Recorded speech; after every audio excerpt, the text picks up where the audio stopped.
Helldive, Chapter 5. Puker in the John Carpenter's The Thing room. I absolutely adore this sequence.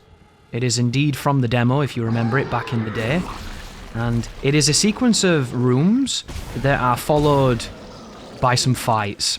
And you'll go through some fake rooms, through some paper tigers, and then you'll get to the real meat of the encounters, which is the first Puker just then. And then in the room coming up here, we're going to be taking on some slashers and pukers combined. And the tension that they elicit here is really well done. It's very, very, very evocative, and I think this area could have been a whole level. I love the idea of this kind of cryo gone bad. It's a very clever and very disturbing sequence, but we get people busting out of glass here very close to me, and I don't take damage, which is very generous. Because if you get landed on when they come through the vents, that does hurt you. Which is kind of frustrating in the grand scheme of things, but it's not a traditional hit if you ask me, and I would let people off if they have that in their runs. But it's always better to restart if that happens. Be careful of this corner too. This guy loves to play Rainbow Six Siege. This guy is on Wings of Redemption's team. The carried diamonds, and you want to avoid him at all costs because he can actually spit at you through the corner. He can do a whole host of shenanigans that I've not been really speaking about because the pukers make me salty.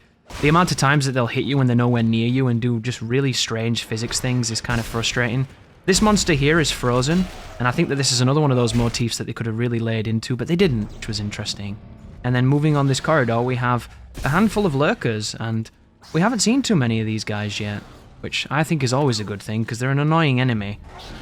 Quickest way to kill lurkers is to wait for them to get their tentacles out and then fire a spike from the environment into a tentacle. It tends to kill them very, very fast. I didn't do that just then because I'm too busy trying to throw things at them and make this look a little quicker than it is.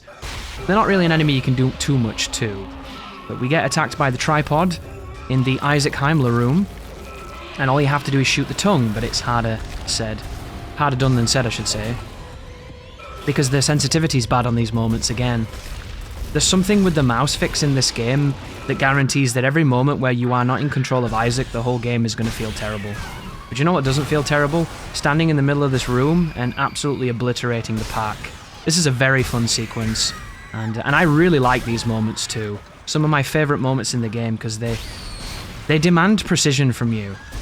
And that's all I want a game to do. I want a game to test me, and I want it to test me when I test it. And that's why I love Dead Space 2, and it's one of my favourite games of all time, because every time I come back to it I'm reminded of just how good it is, even when I push it to the utmost limit. And I can't say that for a lot of games, especially the remake that they made, which is a very fun game for a lot of people, but it ruined what I love, which is the precision of the combat.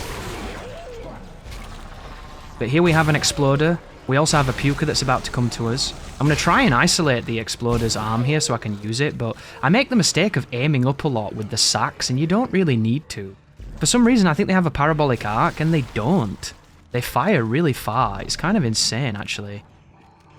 But this is a cool room, because there's lots of bonus spawns, and if you manipulate the AI, you can make it so that the slashers don't chase you.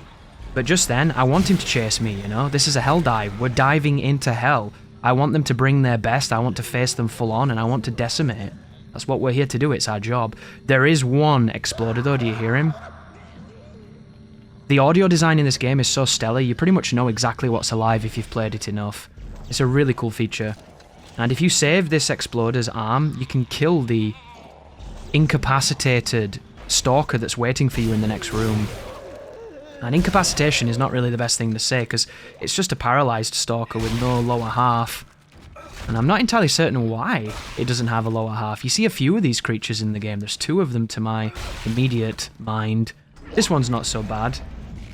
He's more to intimidate than anything else. And we get the ammo drop off him, which is always pleasant. And then we get the classic Hitchcockian moment. The bomb under the table is actually going off.